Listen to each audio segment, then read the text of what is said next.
This is a debate on which decent, patriotic people can disagree. And like I guess most of you, I have friends on both sides. I just wish that my friends on the Remain side would cheer up.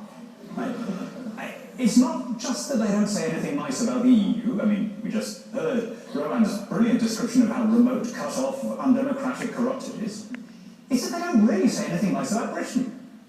All we hear is, if we leave, there'll be World War III, a house price collapse. Alan Johnson says we'll never get the Olympics again. The Prime Minister says there'll be a bomb under our economy.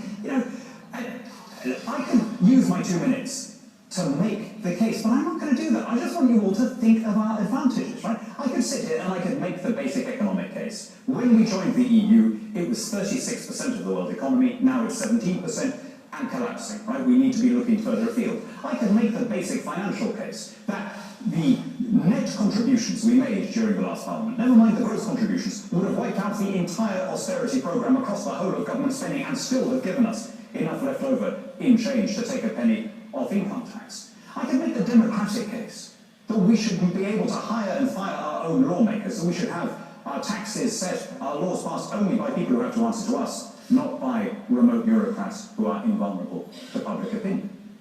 I can make, I think, also the ethical case that this country has obligations to people around the world. Twice in the last 100 years, when we were most in need, millions of young men from every English-speaking country came and took up arms for the sake of a place that in most cases they'd never set eyes on, because they believed in our values. Now the families of those men are struggling even to come and visit. I mean, never mind to settle here, because there has been such an extreme crackdown on Commonwealth visas in order to free up unlimited space for people who may have no connection to this country, whatever.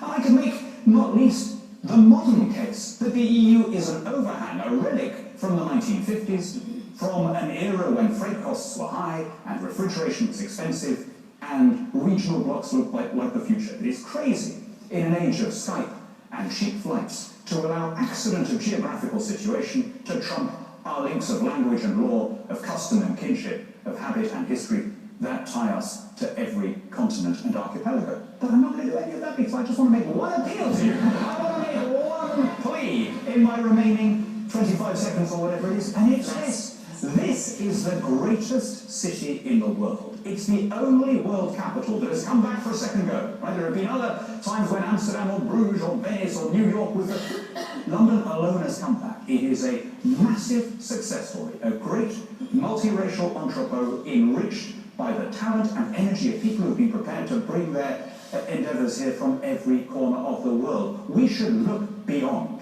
this declining trade bloc at the western tip of the Eurasian landmass. There are more opulent markets across the oceans if only we have the courage, if only we have the self-confidence to raise our eyes to more distant horizons and rediscover our global vocation.